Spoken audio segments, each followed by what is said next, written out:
Siang multipurpose जो project है उसके बारे में मैं पब्लिक डोमेन में भी इस बात को मैं काफ़ी बार शेयर कर चुका हूँ। मैं जब भी सियांग बेल्ट में टूर में भी गया हूँ, पब्लिक प्लेटफॉर्म में भी मैं इसके बारे में चर्चा भी किया हूँ और बहुत सारा डेलीगेट्स लोगों को भी मिलकर इसके बारे में चर्चा भी हुआ है। इसमें हम लोगों को फर्क देखना होगा कि देखिए हाइड्रो पावर का जहाँ तक बात है तो मैं तो बड़ा ही क्लियर हूँ। हाइड्रो पावर में हम लोग जो बोलेंगे हम वही करेंगे। हाइड्रो पावर में अगर लोगों का ऑब्जेक्शन है तो हम लोग प्रयास भी नहीं करता है। मगर सियांग जो मल्टीपर्पज प्रोजेक्ट है it is not only just hydro power, वो एक डिफेंस मैकेनिज्म है। वो हम लोगों को समझना पड़ेगा। अभी देखिए इसमें अगर हिस्ट्री को देखा जाए तो हमारा जो पड़ोसी जो मुल्क है वहाँ का सरकार ने तय कर दिया है कि वहाँ में दुनिया का सबसे बड़ा बैरेज या डैम वहाँ पे बनाएंगे करीबन 60,000 मेगावाट का। और उस कंट्री का जो प्रीमियर है वो भी 2021 में अरुणाचल का बॉर्डर में आके प्रोजेक्ट साइट भी देखते चला गया और उन लोगों का 14 या 15 5 ईयर प्लान में वो शामिल भी हो गया है। तो उसको चलते हुए अपने देश में भी इसका काफी कंसर्न रेज किया और भारत सरकार का थ्रू से कहा कि हम लोगों को इस रिवर को बचाना बहुत ही इम्पोर्टेंट है क्योंकि वाटर सिक्योरिटी हम लोग को चाहिए और प्लस कुछ नेचुरल डिजास्टर को भी रुकाने के लिए एक मैकेनिज्म हम लोगों को चाहिए।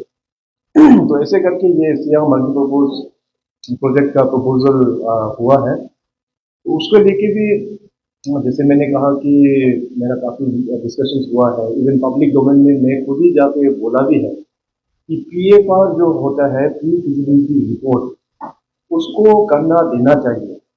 उसको करने देने का बाद तभी पता चलेगा कि डैम एक्चुअली जो मेन स्ट्रक्चर डैम जो कौन सा लोकेशन में बनेगा वो जीरो होने का बाद तो जाके सबमर्जेंस भी कहाँ तक सबमर्जेंस होगा, कितना एरिया कितना गांव सबमर्ज होगा तो क्लियरिटी का साथ पता चलेगा।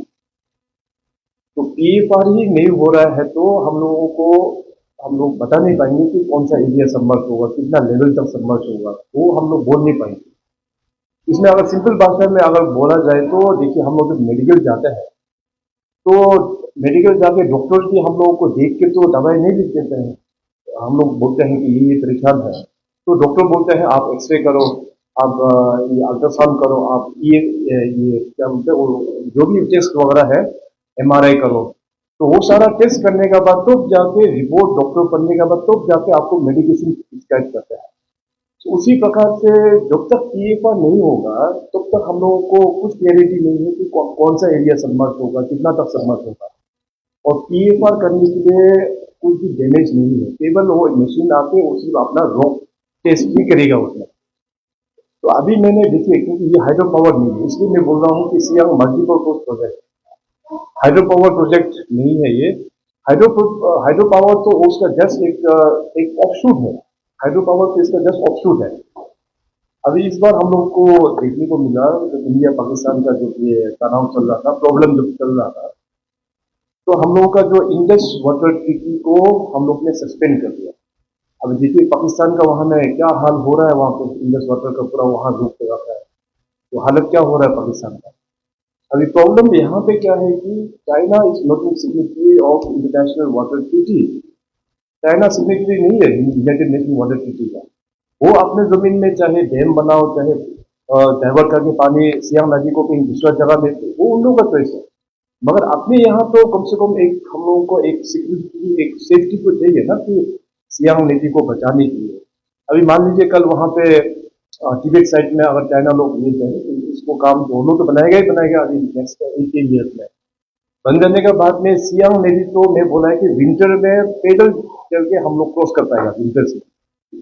और देखिए भगवान ना करे फ्यूचर में आज से 15 20 साल बाद मतलब अभी ग्लोबली जिस प्रकार से अभी दुनिया जिस प्रकार से आगे बढ़ रहा है मतलब काफी एक वर्ल्ड लाइक सिचुएशन हमेशा हम लोग को देखने को मिलता है।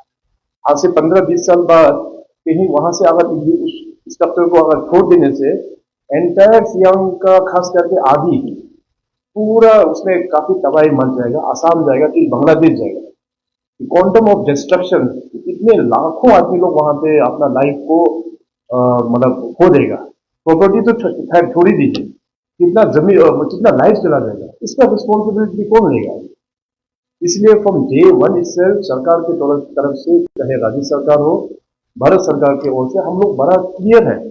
मैं बोला है कि पीएफआर एक बार होने दीजिए, पीएफआर होने का बाद आके हम लोग फिर डिस्कस करेंगे, इसका टेक्निकल इश्यूज में डिस्कस करेंगे, इसका सेफ्टी पैरामीटर्स को लेके डिस्कस करेंगे, किसी का एनवायरमेंट कंसर्न है तो उसको भी आके हम लोग डिस्कस करेंगे, किसी का कंपनसेशन का हो गया, इसका बाद जो भी उसमें रिहेबिलिटेशन पैकेजेस का हो गया, उसको ऊपर में भी हम लोग डिस्कशन करेंगे।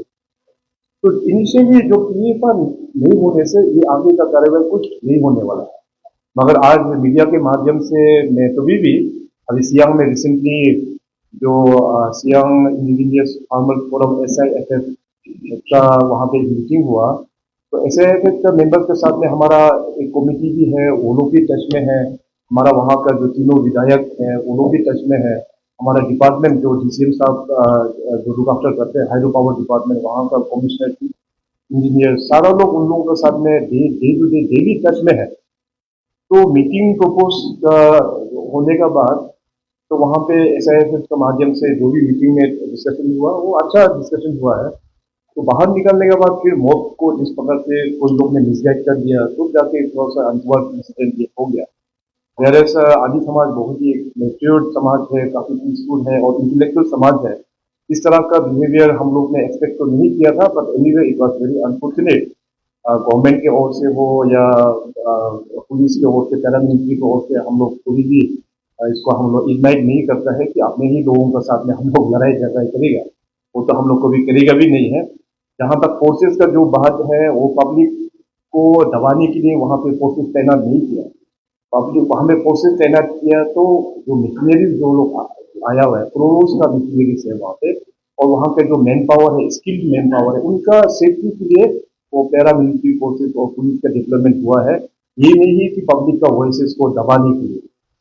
देखिए, डेमोक्रेसी में सबसे ज्यादा पावरफुल होता है वो पब्लिक ही होता है, और इस प्रोजेक्ट को भी लेके मैंने भी पहले भी कमिटमेंट दिया, आज भी मैं कमिटमेंट देता हूँ कि पीएफआर होने का बाद में फाइनल जो होगा वो पब्लिक हियरिंग होना ही है। पब्लिक हियरिंग के बिना ये प्रोजेक्ट आगे बढ़ेगा ही नहीं। जब पब्लिक हाँ बोलेगा तो भी ये प्रोजेक्ट जो है वो आगे बढ़ेगा, मगर उससे पहले पीएफआर होना बहुत ही आवश्यक है। अगर किसी को, मैं आज मीडिया के माध्यम से जितने भी हमारा सियांग बेल्ट में जो भी ऑर्गेनाइजेशंस है, चाहे वो SIFF है या जो भी एमिनेंट पर्सनालिटीज है, चाहे गांव के जो बुजुर्ग लोग हैं, जो इस प्रोजेक्ट के ऊपर में और भी क्लैरिटी अगर आपको चाहिए, तो गवर्नमेंट का दरवाजा 24/7 खुला हुआ है। आप लोग एनी टाइम गवर्नमेंट का पास में आइए, आप लोग चर्चा करने के लिए आइए, आप लोग एक डेलीगेशन बना के आइए। हमारा ऑनरेबल DCM साहब जो हाइड्रो का मिनिस्टर भी है, उनके लीडरशिप में मैं एक मीटिंग प्रपोज करता हूँ। आप लोग डेलीगेशन बना के आइए, चाहे वो ईटानगर में हो या पासीघाट में हो, हम लोग एक बड़ा मीटिंग करके जो भी सवाल पूछना है गवर्नमेंट से पूछिए, गवर्नमेंट आपको पूरा क्लैरिटी के साथ उसके ऊपर में हम लोग चर्चा करेंगे। मेरा केवल यही रिक्वेस्ट होगा कि किसी का भड़काने में, किसी का कहने पर भड़क नहीं जाना है, कानून को अपने हाथों में नहीं लेना है। कानून को देखिए, कानून एक अलग चीज होता है, वो कानून सबके लिए बराबर होता है, तो कानून को आप लोग हाथ में ना लीजिए। हमेशा बातचीत से ही हम लोग को प्रॉब्लम को सोल्व करना है।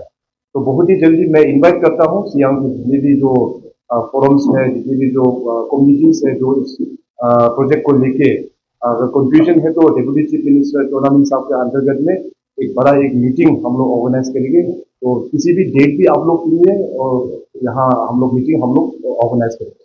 क्वेश्चन जो है कि वहाँ में तिब्बत में जो चाइना लोग जो डैम बना रहा है वो 60,000 का है, और यहाँ में जो बन रहा है वो 11,000 का है।